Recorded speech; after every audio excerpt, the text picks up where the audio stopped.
Wherever you are in the world, welcome to another edition of Jerry's Take on China. Coming to you from a hotel room in Tianjin. Sorry about the lighting, it's awful. I've been asked many times for my opinion on these so-called secret Chinese police stations, and my answer's always been the same. I can't say what they are or what they aren't because I'm in China. I've never set foot into one of them. But then I found out with just a little research, I can not only form an opinion on them, I can actually tell you what they are. And I'd like to thank Kevin Wayne, one of my regular followers and commenters, for pushing me to start the research. I've always thought that it was just another sensationalist series of reports designed by Western media, particularly in the US, to denigrate China. I was right, but then I was wrong. It's actually worse. What I've found is quite shocking, but it doesn't surprise me at all. In order to tell the story of how these so-called police stations came into existence, we need to go back a few years. Back in 2016, a human rights activist and former Swedish government employee was arrested in China. He was on his way to the airport to catch a flight to Thailand, but was picked up by the Chinese police and held for 23 days. His name is Peter Darlin. After a public confession that he had violated Chinese law and had caused harm to the Chinese people, he was released and deported. Fast forward to today, and we can find Peter Darlin's name behind all sorts of anti-China initiatives. For example, he lodged a formal complaint against CGTN in 2021 that was related to CGTN's portrayal of Adrian Zenz, among others, in connection with Xinjiang. The complaint went nowhere. I've never found CGTN or any other Chinese media to tell a lie. If they don't want to tell us something, they won't say it. So I have a tendency to believe what they say, what they do say, and I strongly urge you, if you want to know what kind of person Darlin is, then read the link I've provided to the CGTN report. Chinese media did tell the world in 2020 that Miles Guo was a criminal. He's now in a US prison. Chinese media said that Wang Lijiang was a fraud. He's now had his assets seized by an Australian court and his visa application denied because of a fraud. When you start seeing these things happen, you start to get the idea. Western media love making sensational stories, and sadly, the public lap them up. Even though the Chinese media tells us these stories are untrue, and always the truth comes out later, it's usually too late. The damage is done. So Darlin, after leaving China, he went on to found an NGO called Safeguard Defenders. And it was Safeguard Defenders which launched a report early last year called Patrol and Persuade, telling the world of all of these secret police stations. Usually at this point, I'd say, if the Chinese media say they aren't police stations, then they aren't police stations.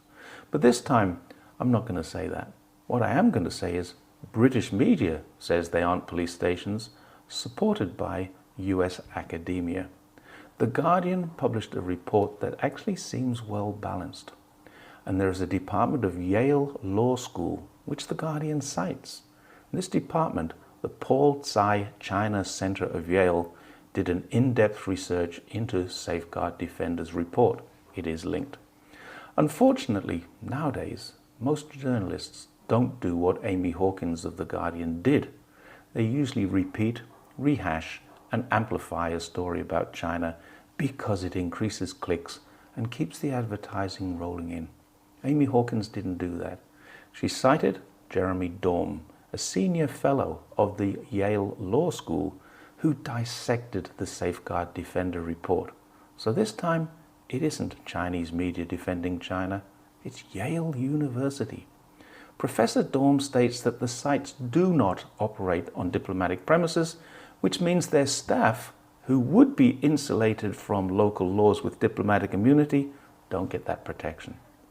He says they're not secret at all, but they actively advertise the services they offer. He also mentions factual errors, contextual errors. He criticizes the author's recklessness with quotations and citations, and he accuses the author of gross hyperbole.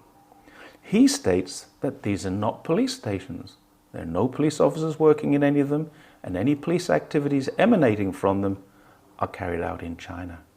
He cites one example in Mozambique where an employer there sought to have a Chinese employee arrested after the employee embezzled money and returned to China. Now, I'm going to add one thing to Professor Dorm's already damning report or paper, and it's this. The Safeguard Defenders report confirmed in it that several countries in Europe, Asia, and Africa have set up these secret stations, quote, in explicit agreement with the host country, which seems a very strange way to hide a secret. Let's look at what they actually do. Personally, I've legitimately and quite legally decided to stay in China. So how could I transfer my apartment, if I own one, to my daughter's name in Australia? How could I renew my driving license or organize my health insurance? What would happen if a family member dies and there are probate issues that I have to attend to? These are not police matters. They aren't the concern of the federal government or the state government or any other government for that matter. So there's nothing I can do except go back to Australia to handle them. If the state government where I used to live had an office in Guangzhou and advertised these services, I could go there and do it.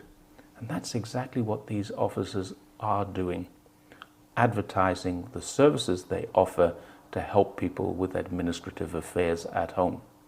Now then, there's the other allegation of coercion.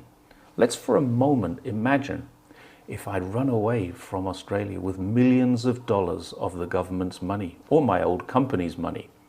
What would the police do?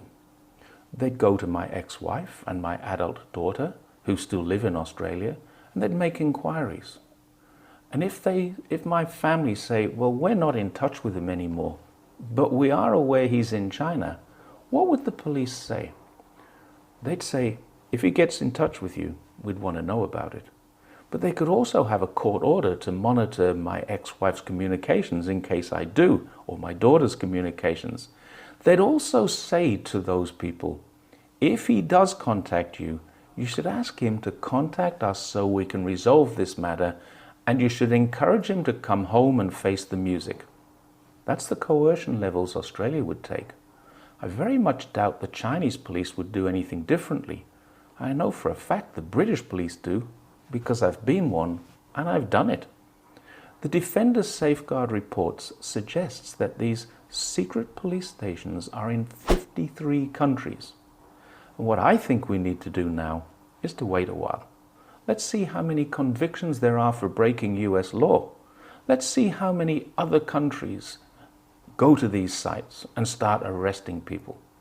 I may be wrong, but time will tell, and I strongly suspect there will be a quiet dropping of all the charges against the two people arrested in New York City, Liu Jianwan and Chen Jinping, and then we'll hear no more about it. But whatever damage to China's reputation has been caused by this, we can be assured there won't be any apologies. It's highly unlikely there'll even be a retraction printed in mainstream media. The objective is to denigrate China in the eyes of US citizens, and unfortunately, their objectives have been achieved. I'm going to finish this with a link to the Global Times' Hu Xijin, who has just, or not just a little while ago, put out a short video, and he had a few words to say about Safeguard Defenders. They are, Safeguard Defenders is lying through its teeth. It's very hard to disagree with that when you read what Yale University says about the same issue. Thanks very much again for watching Jerry's Take on China, and I'll see you next time.